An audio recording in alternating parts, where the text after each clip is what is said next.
All right, so I feel like I should speak on this situation at this point. I've been hiding out for long enough, but wanted to put this out yesterday, but I figured I was like, you know what, I'll be black tomorrow, so it's whatever. I didn't get it out by Tuesday, but I am gonna go ahead and get it out, and I want to get some of my opinions out there. Um, if you are going to comment down below about my opinions, please do watch the entirety of the video because there is some nuance to my opinions. I don't like the whole idea of, taking an individual and putting them on one side of the fight or the other.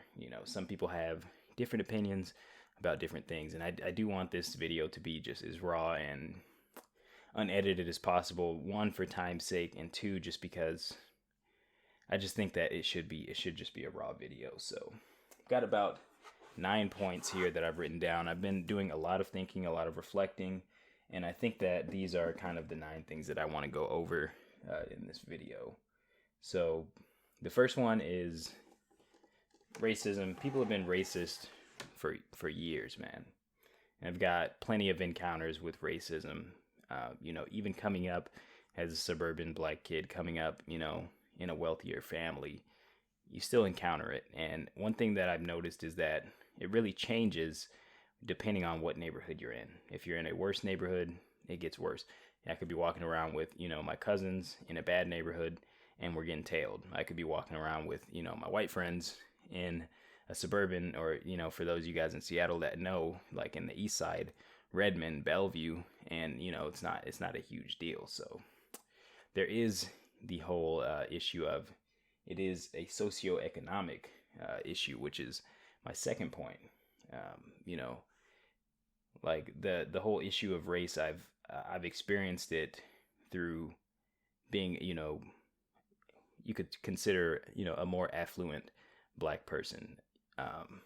But people don't know, people don't really have the same experience. Like, for example, throughout college, I had, several white girlfriends just because I went to a white college, not white college, but most people there were white.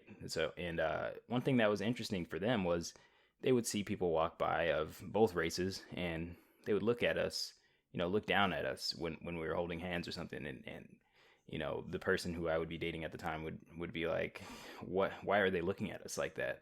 And I'd just be like, because I'm black and, you're white, and they don't like that. So whether it would be, white person walking by or, another black person walking by, that, at the time they just didn't like that. And throughout my life, I've, experienced discrimination, racial slurs, people calling you nigger, whatever. It is what it is. It's just, it's part of the fabric of this country. So excuse the stutters. I just don't have much time to edit this video. Yesterday I had to work and had about 6 hours to get the video out. So I just wanted to get this out. So anyways, going back to socioeconomic issues, it comes down to, history, which a lot of people don't know the history of where the socioeconomic issues come from.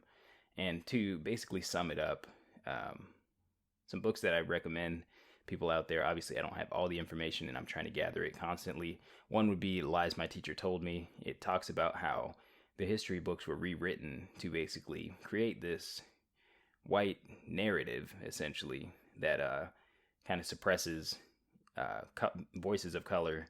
It suppresses, the good things that came from, Native American tribes, the good things that came from, black African descendants, and all those black stories are very suppressed, or they put a negative light on them, or they, change things that Abraham Lincoln thought or said, or they change, the purposes behind wars, things like that. So good book, Lies My Teacher Told Me. Another one that's just funny that helps you understand the black experience is called How to Be Black. And I'm going to cut really quick to go grab that because it's actually it's just a funny book. So I'll cut and I'll be right back. All right, so I'm back. This book right here is pretty funny. It's called How to Be Black, and obviously it's a satirical type title. There is no one way to be black, but it seems in the media that, the media is pushing one way to be black. So just kind of wanted to go over that really quick. This, you can tell from, the titles of these chapters, if you yourself are black, you can kind of identify with them. One chapter is called How to Be the Angry Negro. One chapter is called How to Be the Black Friend. One chapter is called But Can You Swim? One chapter is called How to Speak for All Black People, which is it's just a funny book, guys. If you want to identify with, especially like somebody like myself, a suburban kind of black kid, check this book out, How to Be Black. So this one's funny. Anyways, where were we?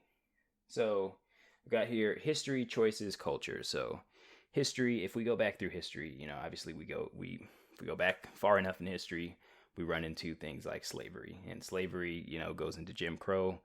And basically, not to get too into the weeds, for those people who don't know out there, people tend to pass on their wealth to their heirs. So if you've got a situation where, if you've ever bought a house, you know that before you buy or sell a house, you have to have someone out, the appraiser. And the appraiser basically tells you how much your house is worth.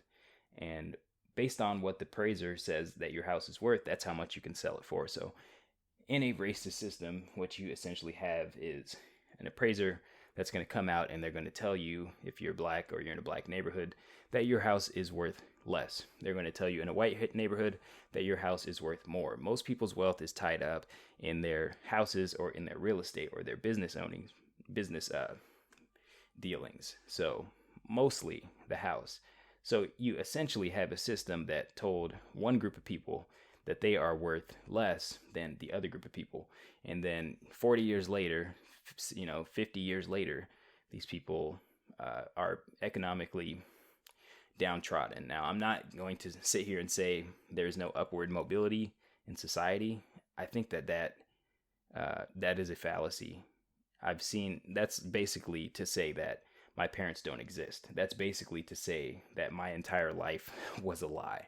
Because my parents they downplayed it in the video from yesterday, but they came from a very low economic place. And now they are not. They're worth multiple millions of dollars. So if anybody's out there thinking like, oh, well, this guy thinks that I'm getting, going to get some amount of money because I'm white, I honestly think that anybody who's ignorant enough to think that, I'm going to have a lot more money than they will. But the point is, if you were to put people into two groups, let's say it was like an average of numbers, in group number one, let's say the white group, you've got like a 7, and you've got like a 100, and you've got, 10,000, 100,000, 10 billion. And then in the other group, we could call that the black group, you've got a 1, and you've got, a 1 billion, and you've got, basically a lower average on this side.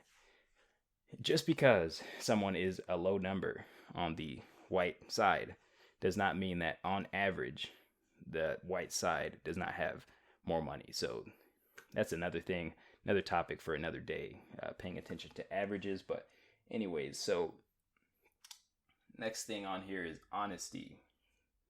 So, next thing on this here is we're all on the same team, but we have different roles to play. So the reason why I don't really feel the need to protest or be guilted into protesting is because I think that if people are supporting the cause, people can do that in different ways. I feel like my way is to try to economically empower myself first and economically empower others through information that I have that I feel like will help other people. Eventually, once I can reach something like financial independence or reach some level of economic strength, I would like to start, some type of a school for underprivileged, youth. Help people get out of their situation, and I'd like to make that free for people who can't afford it. So obviously that's the people who need it the most, the financial education, people who are struggling the most. So I feel like that's my role on the team. And if I'm going to start a school, start a curriculum, I can't really do that in the streets. Let's take another example. Let's say that there's not enough females in IT. You could do what my mom did, which was go become a female in IT. Or you can, hit go protest that there's not females in IT. And I'm not going to sit here and say that either one is wrong. Both need to happen. But if you feel like you have the intellect to go and be that female in IT, then you shouldn't be chastised for going and being the change that you want to see in the world. And neither should the people who are protesting. All right, camera died. Sorry about that. So number 4 is honesty. We need to be honest with ourselves. Not all police officers are bad. Not all protesters are bad. And the people doing the looting, I feel like it comes from a place of either they're just trying to take advantage of the situation, or they're not, not to use the no true Scotsman, but I don't think that a lot of the looters are really protesting. And a lot of it comes from a place of ignorance, the looting, and it comes from a place of severe need. So I like to give people the benefit of the doubt, but anyways, that's kind of what I think about that, because some of my cousins, family friends, are policemen, policewomen. Being in the Army, some of the National Guardsmen that I have a lot of respect for, they're out there, doing their thing in the streets. And I know a lot of people that are protesting as well. I don't know too many people that are looting or admitting that they're looting, but honestly, that needs to stop. And that's not a controversial statement, but it just does. So, all right, number 5, the government told people to go inside and left them high and dry. So obviously here, on the channel, I feel like it's very important to prioritize saving and have savings. But the thing is that there's a lot of vulnerable poor out there. It's like that you could consider not having savings like the disease. If somebody showed up with, say, lung disease because they were a smoker, you're not going to turn them away because they smoked. Somebody who is already in the situation, what I'm trying to say is they still need that help. I feel like they should have that social net to kind of fall back on. And then, in my opinion, with the condition that, like, hey, once we get back rolling, let's try to make some better decisions. Let's do better next time. Okay, number 6, people need to learn their history. So we kind of already went over that a little bit. People need to really understand like where these systems of oppression kind of come from. And another thing is that I feel like people treat racism like a yes or no, or like, I don't use racial slurs, therefore I'm not racist, or, whereas it's really a sliding scale. Some people are more, some people are less. It's not just black and white. I use racial slurs or I don't use racial slurs. Number 7, people need a financial education. Financial education is taught in the home or in the financial advisor's office. So it's well known that, people of color tend to have, are less likely to have a financial advisor. And people of less means are more likely to be people of color. And people of less means are more likely to have a worse financial education. So I think that putting my voice out there, coming from where I come from, having, a stronger financial education, a stronger financial backing, a stronger, foundation as far as finance. I think that it's important that I talk and, take the time out of my day to get out here and hopefully reach somebody out there, that is a young black kid that needs somebody who looks like them to sit them down and, tell them what's what. Okay. Number 8 is kind of along the lines of the whole guilt tripping thing. Now, I think that one thing that's very important in people's lives is purpose. So I think that I've been very blessed and very happy to have a lot of purpose in my life. And the idea of number 8 right here, 1,000,001 atrocities, is that there are 1,000,001 atrocities out there in the world. There's awful things happening. There's cancer. There's, people dying at war. There's, genital mutilation. There's 1,000,001 things that you could be outraged about. But the one that people tend to choose to be outraged about at the time is the one that is in the media. So I think that people, those are admirable causes, absolutely. But I think that people allow, somebody to sway them off course as far as what their purpose is supposed to be. If you're a believer in God, walking your purpose, that you've been called to do, and being swayed off of that is just not something that ideology typically lends itself to. So I think that a lot of people are kind of swayed off course by the guilt tripping. And yeah, we're all on the same human team, and we should try to walk our purpose and, walk it diligently. And the last one here, number 9, is, the anti-capitalistic undertone. So I think that this is a little weird. So the kind of the way that I see it is, the anti-capitalistic undertone. I see capitalism and money as a game, and if you don't know the rules to the game, you're gonna lose the game. Like, things out there that I see is like, okay, people are buying a lot of Black Lives Matter t-shirts, which is great, protests, go do that, but where are they buying them from? They're buying them from Amazon.com, and then they're going out and they're complaining about how rich Jeff Bezos is, and they're not buying them from a black business, and it's just like a complete disconnect between, not supporting black business and, black people being poorer, and, these issues cropping up in the hood, where we tend to be located. So the way that I see it, and the way that I process it as someone who came from sports and came from, being integrated into black neighborhoods habitually, is it's like a game of basketball. It's like the money game. It's like a game of basketball. Now imagine if somebody passed you the ball and you just took off running. All right. And then some guy in stripes comes up to you and takes the ball from you. And you're like, what the hell? This guy in stripes keeps on taking the ball from me. Why does he keep on taking the ball from me? And every time the other team gets the ball, they get to just go score points. They're having a good time. They're running up the score on you.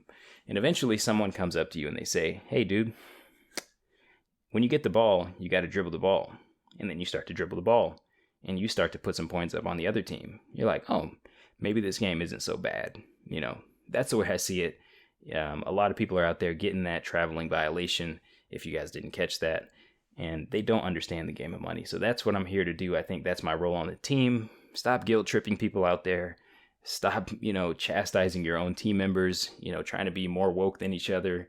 And anyways, hopefully you guys like this little rant video, and I'm just going to put this together really quick. I'll put some links to those books in the description if you guys want to check those out. But anyways, stay safe out there, especially for you guys in the inner cities, and I'll see you guys in the next video.